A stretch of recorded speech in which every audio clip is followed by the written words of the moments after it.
All right, Profit Boss. Today I have with me Stephanie O'Connell Rodriguez. She is a friend and writer and financial expert. She covers women, money, power, and ambition.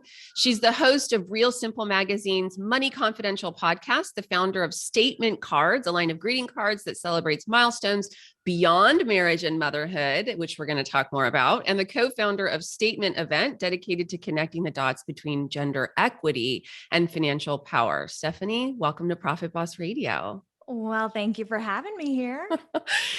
Here's a quote from your Instagram. I'm not sure if it was your Instagram or Twitter. It really touched me and it moved me, and I'd like to start with it.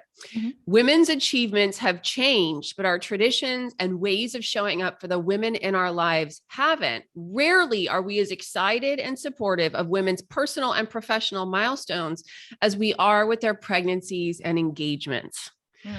Hits close to home. Yeah. And it's actually really because I saw myself in that statement, and I consider myself, a feminist, like an active one. So how much do you think of that tendency to say, oh my gosh, congratulations on your engagement and your wedding and your baby is just muscle memory? And how much of it do you think is truly Neanderthal? I think it's socialization. I don't fault anybody for having that instinctive, oh my goodness, congratulations reaction. We have been literally programmed to do this. The first thing that you say to somebody when they get engaged is like, oh my gosh, let me see your ring.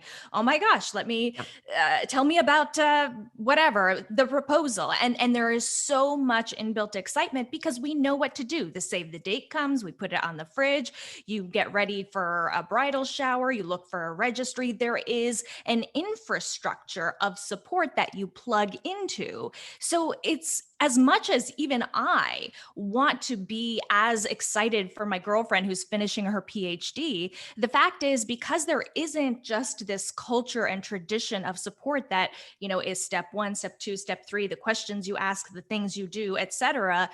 When that happens, I feel at a loss. I'm just like, congratulations. And I feel ridiculous because this is somebody's life's work. And right. Like something they probably sacrificed for decades, not just, getting married. And actually the thing that kind of inspired this sentiment in myself was actually my own experience of getting married. I got engaged and people congratulated me and showed up for me and supported me in ways I had never experienced in my entire life, despite, starting a business, publishing a book, these things that really took effort and I felt were accomplishments. But this thing I did, and it's not saying getting married wasn't important to me, it was, but it wasn't necessarily an accomplishment in my view. Well, being successful in a relationship is the accomplishment. Correct. Exactly. And I just felt this bizarre disconnect of like, wow, I'm only seen and valued as a wife, more than anything else in my entire life. And I find with talking to my girlfriends, it's the same thing, who are wives or mothers or single. It's just like, why is that the thing that is like the center point for how people define me, not right. What my goals or my ambitions or what I've achieved or whatever else it is. It's a good point. Actually, I'm thinking back to a cousin of mine got her PhD. And while I was blown away, honestly, a little intimidated, and she's like 15 years younger than me. She got her PhD. It was I think it's chemical engineering or something really intimidating. And I really had no idea what had she been through? What does that actually mean that she knows? What's now possible for her? What pathway has she been on and where is she headed? I know it's good things and it's a high trajectory, but it's like, I don't know what else to say besides, wow, congrats. Yeah. And I think that's probably how people feel when you talk about your business, right? It's right. Like, we haven't created all of these kinds of rituals and social gatherings and support systems for basically anything else other than like these two major milestones that only define us as women in relation to other people, not in relation to ourselves. And I find that troubling. And I think that I'm trying to talk about it because I don't think it's about taking anything away from the way we celebrate weddings and children. I think we should celebrate those things. I just think we need to think more expansively about Yeah. what we celebrate, how we celebrate, and what it means to really see and support and value somebody for all the things they do in their life. And I have found that as my career has gotten more, you could say, monetarily successful, that many friends have actually fallen away, that Yeah. they say things like, don't forget the little people. And I'm like, what? What are you talking about? What does that mean? Or they just don't call anymore. They say, well, I can't relate to that. And, Mm, in my past, I admit, and this was a long time ago, but before I had a modicum of success, I was extremely envious of other people's mm. success. So beyond not just saying congratulations for a promotion or a financial milestone being passed, I think I secretly was jealous. And I think jealousy is like, you want to take that away from them. It's like, I wish you didn't have that because I wouldn't feel so bad about myself. I consciously chose to alter that. It was like, I'm not going to be that person anymore. Like, that's not how I'm going to be about that. How has that been for you? Yeah, I always think my instinct as a kid was to be jealous. And I think part of that just came from being hyper competitive in a way.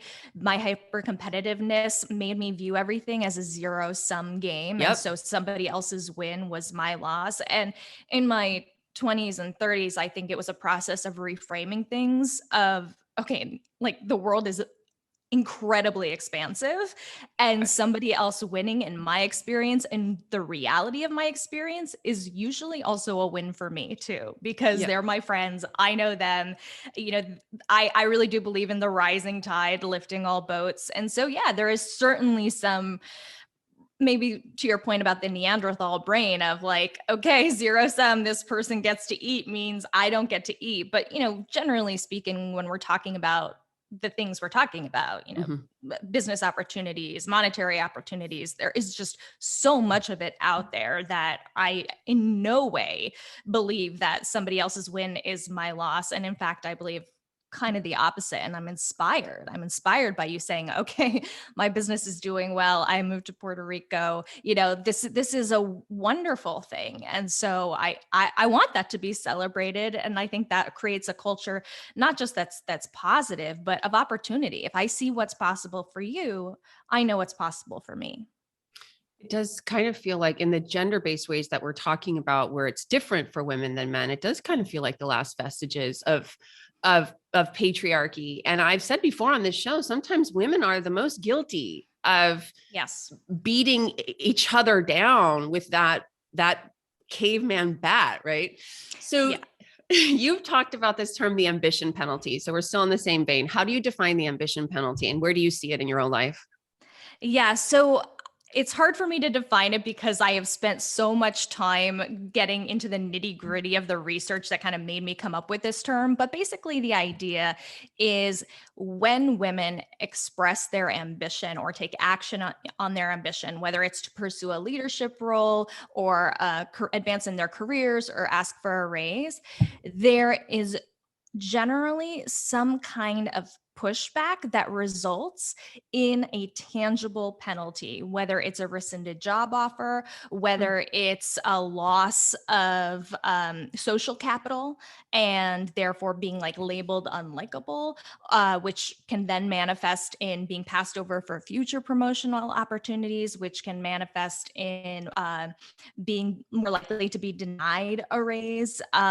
So these are just some of the scientific things that have been studied, just showing, especially for women of color, when they do ask for a raise, they are less likely than equivalently successful, equivalently performative men, white men, to get the raises they've requested. And so, really, what I'm trying to get at with this idea of the ambition penalty is that so much of, what we tell women, and understandably so, to do to close things like the wage gap or the wealth gap, is to ask for more, to lean in and to do these things. And yes, that stuff is important. But I think what I'm getting at with the ambition penalty is saying it's actually a little bit more complicated, because the fact is we are trying to do these things like ask for more in advance and seek leadership positions in a world that still penalizes women for their ambition, no matter how much they ask, no matter what context generally they're in. And so I think it's about making sure that when we talk about negotiation, we also talk about bias. We also talk about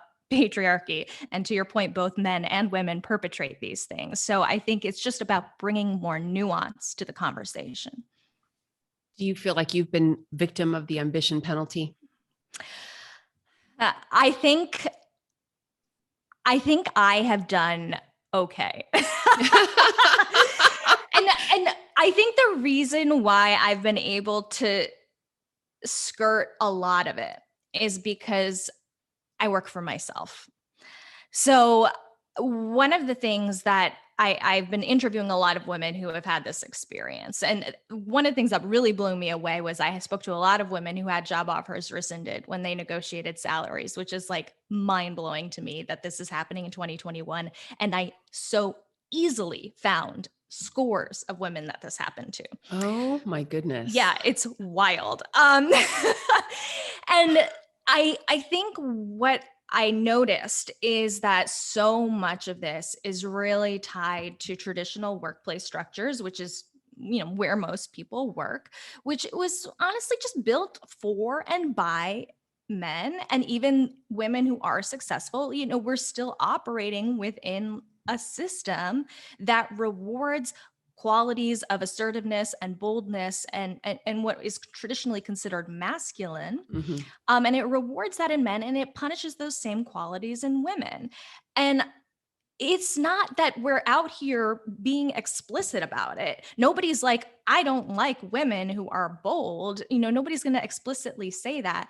But those are the kinds of biases that are kind of operating under the surface unconsciously or subconsciously.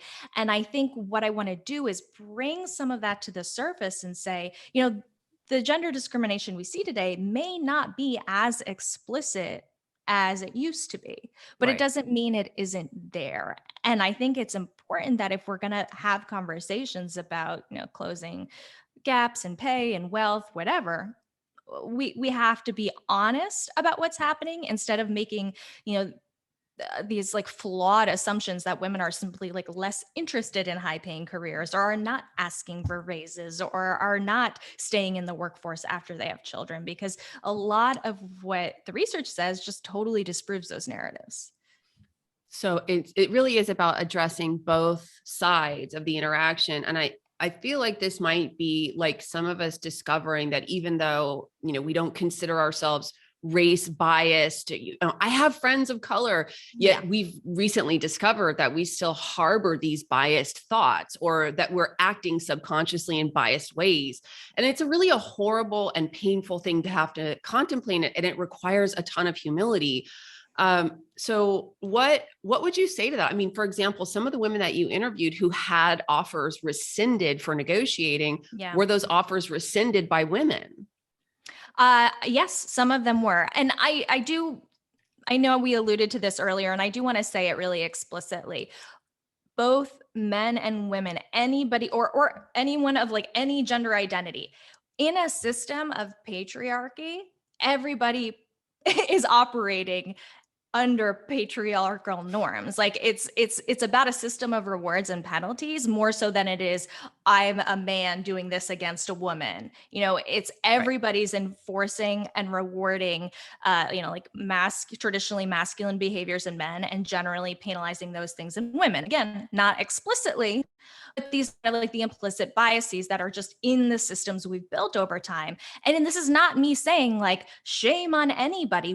I do it, you do it, we all do it. We're not trying to do it, but we just have to understand that like this is the way that we've grown up. We've been socialized, kind of like the milestones things, right? Like we grow up knowing how to respond to the way what happens when somebody gets engaged or gets pregnant.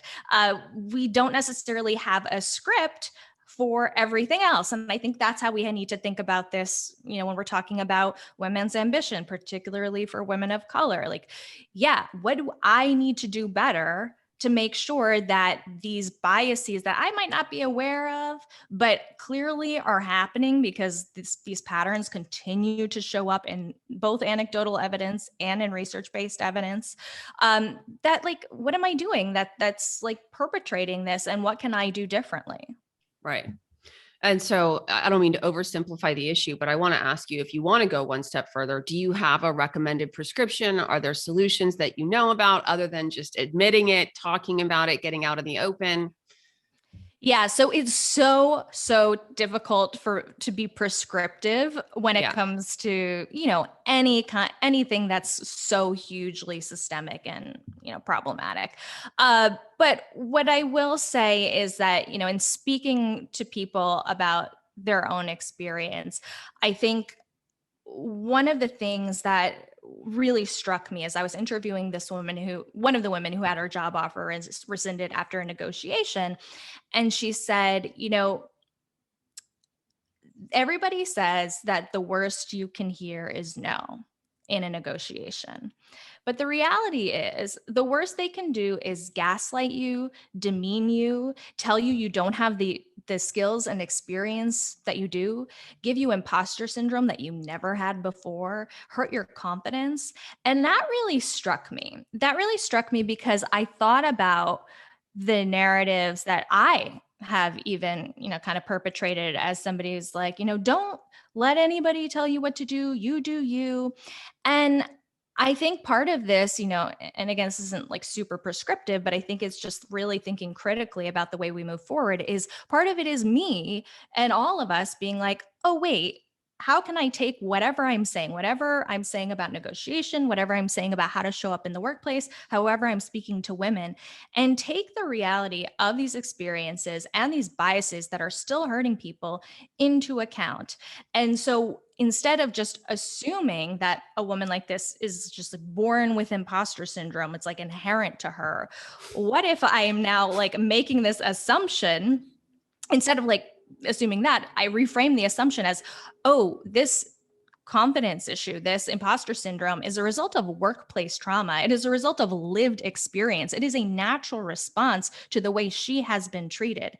And that now reframes the way I am speaking to that woman, not as someone saying, just who cares what anybody says, you do you. Well, actually, no, that's actually not great advice, because at the end of the day, there are people whose biases are going to affect you and what is possible for you and what opportunities are available to you.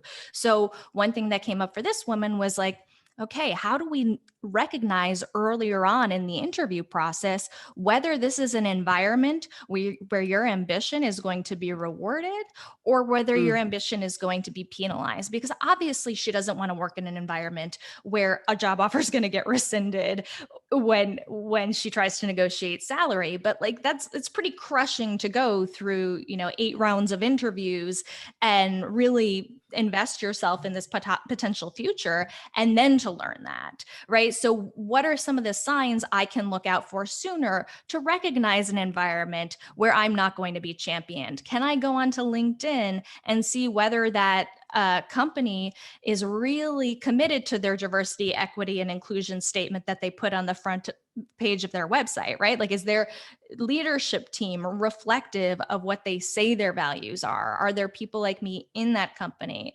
So I think that's kind of a little bit of what I've been learning throughout this process is like, it's really not on individuals to solve for these systemic problems, but by us individuals being aware of them, maybe we can learn how to protect ourselves, how to better navigate, how to have better conversations around these things. And then when we do have positions of power, can we advocate for the other people in the room?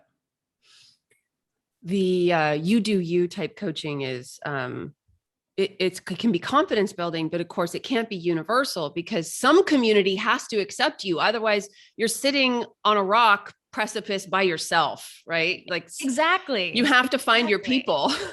Yeah, that's well said. And that's kind of what I'm getting at. And as you can probably tell, as I've been talking about this, I've been researching this for 2 years, but I've only started to publish and speak on podcasts about it Oh, in the last couple of months. So, I'm still figuring it out because it's really complicated and it's really messy. And I allow myself to talk about it without the perfect talking points because I think that's important that it is a little bit messy because this stuff is so nuanced. And so often when we're talking about advice, we're speaking in binaries, we're speaking with so much simplicity. And the fact is, like, that just doesn't work. And I'm so tired of that kind of advice. And I think it's doing us a disservice. And so I think talking through it with you and yeah. hearing you clarify what I'm saying, like that's the work. That's what we need to be doing.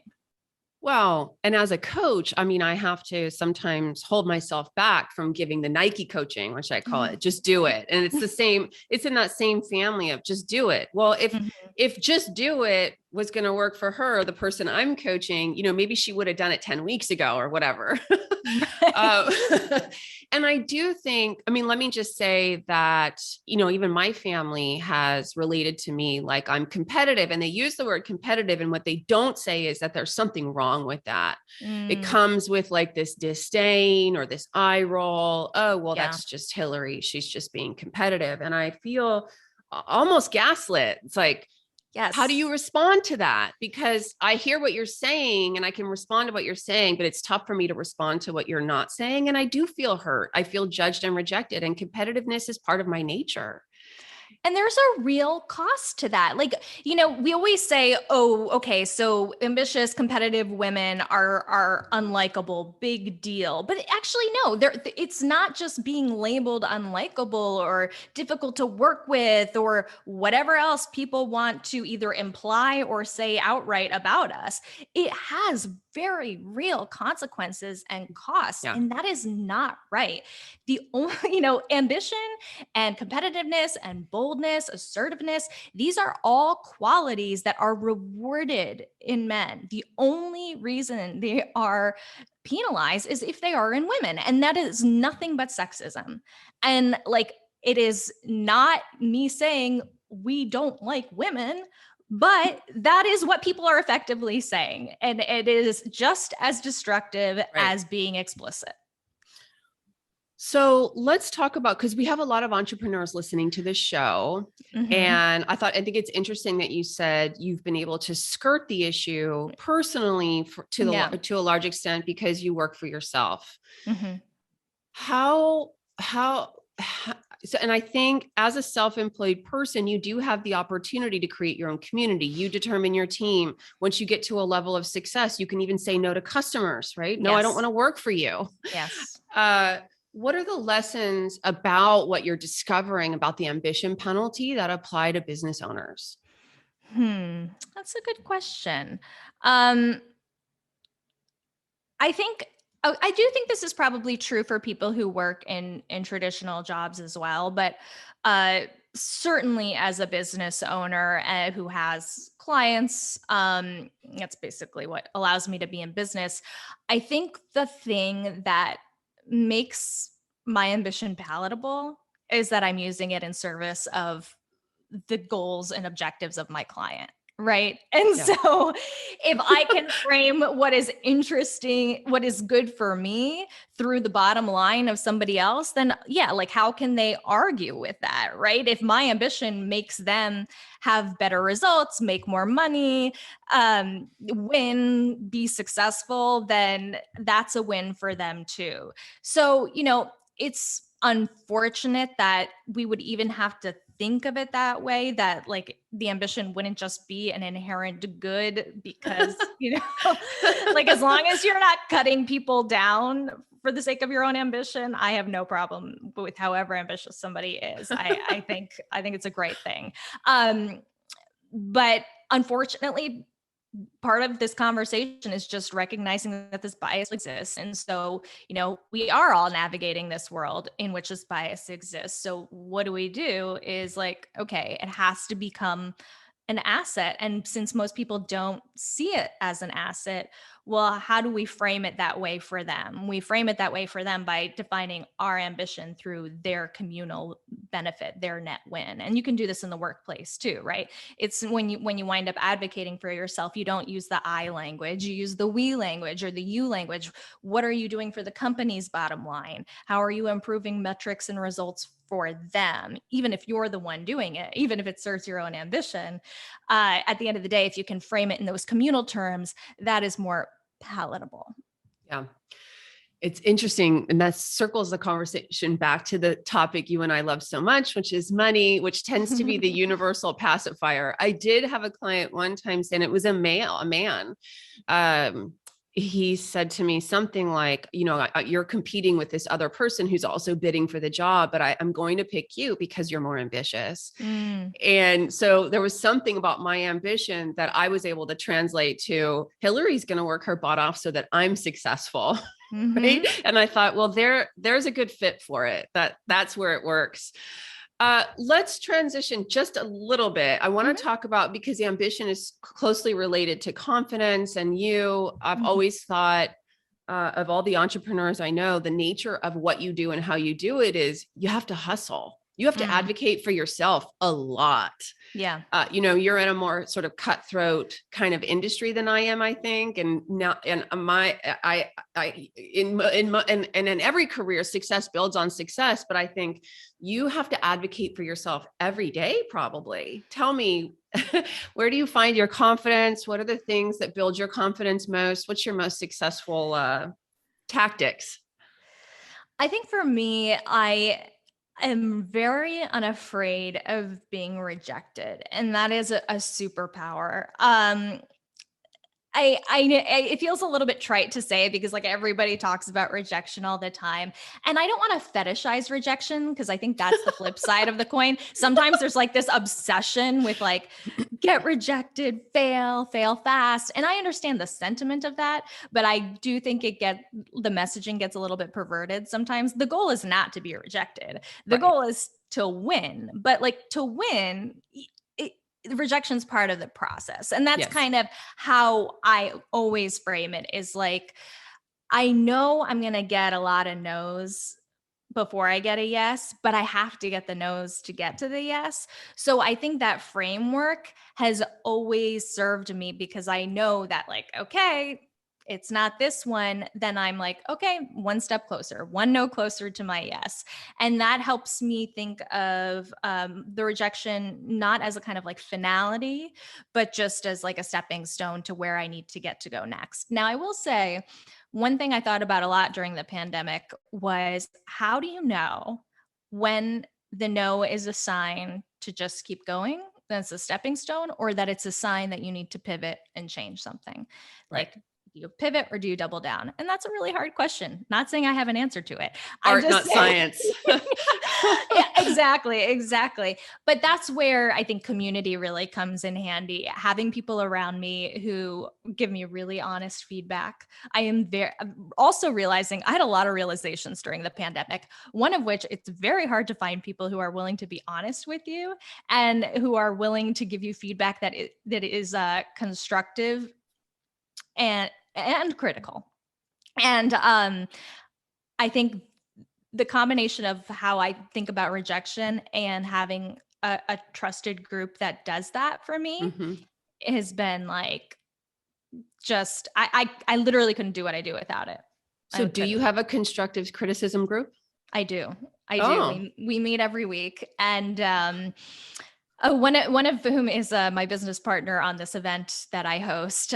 So it started just the two of us, and it has grown, and I don't know. It's so refreshing to hear how other people perceive your work, no matter if it's good or bad, what the response is, as long as it feels honest, because it is so impossible, I think, everyone who's creating work, to get out of your own head and how you see it. And yes. so You don't have an unbiased view of your own work product.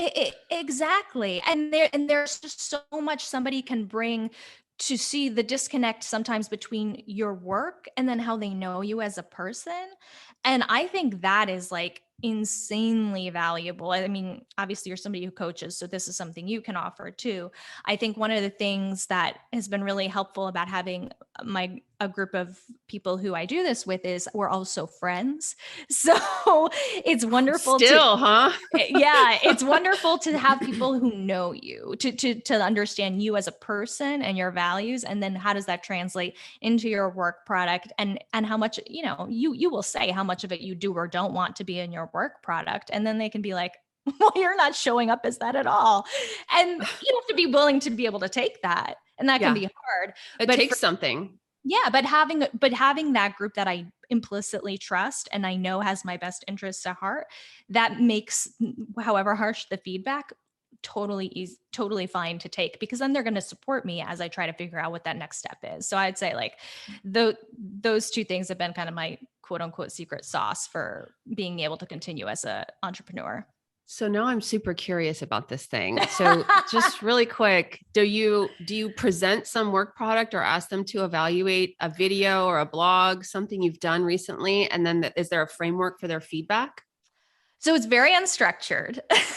Oh, because the relationship is very blurry, right? It's partly it's based on friendship, but it's also people who are in a similar space. We all have different kinds of businesses, but we okay. all do somewhat similar things. So if I, let's say, am working on an article and I'm like, I'm stuck, I can send it to them and they're like, okay, they can give me line by line edits. They can say, this doesn't make any sense whatsoever. They say, oh, this actually doesn't fit in alignment with anything that you said you were trying to do right now in your business.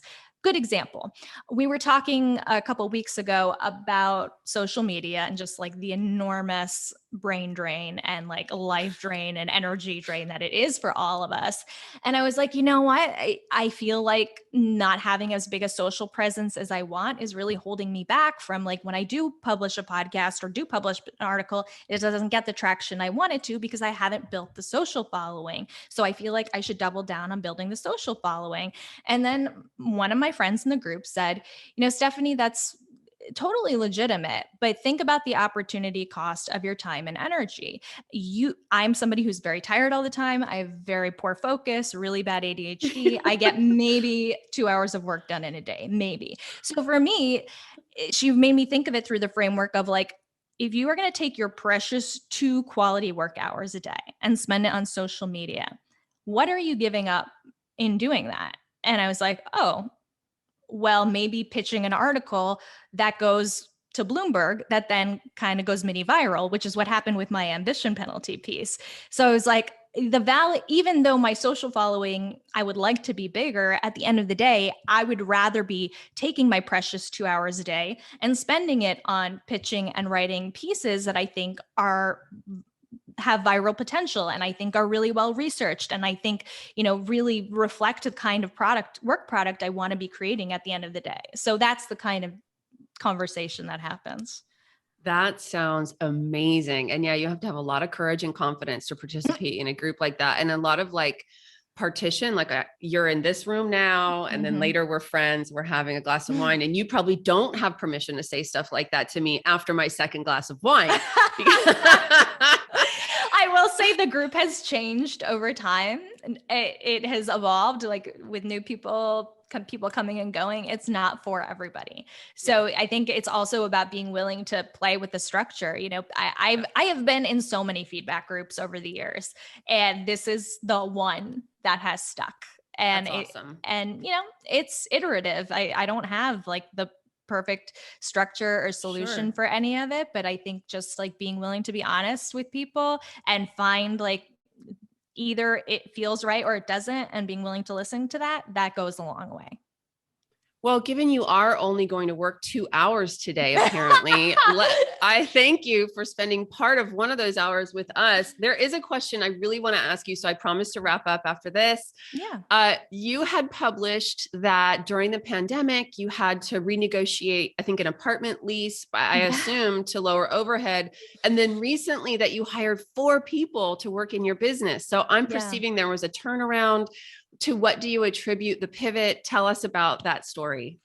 Yeah. So at the beginning of the pandemic, like everybody, there was just so much uncertainty and confusion in my business, but also in my household. My It was husband, scary. it was terrifying for absolutely everybody, right? It's like something big is happening. We don't know the implications and we don't know how long it will last. Good luck, right? So, one of the very scary things is my husband is a Broadway stagehand. So, his last day of work was March 12th, 2020. He went back to the theater this week in August 2021 for the first time. And that is still part time. The show doesn't open till October 2021. So, we obviously did not know that it was going to be a year and a half of him not having work, but it was jarring in that moment, even with a 4-week shutdown. At the same time, in the 4 weeks of the initial shutdown, I lost about $100,000 in projected revenue because I had a lot of video shoots scheduled out for the rest of the year. They were all canceled. And it was just completely disorienting. Like for everybody, everyone had their own version of being disoriented. This was my version of being disoriented. So we went from my husband losing his job and me basically losing all my revenue in 4 weeks.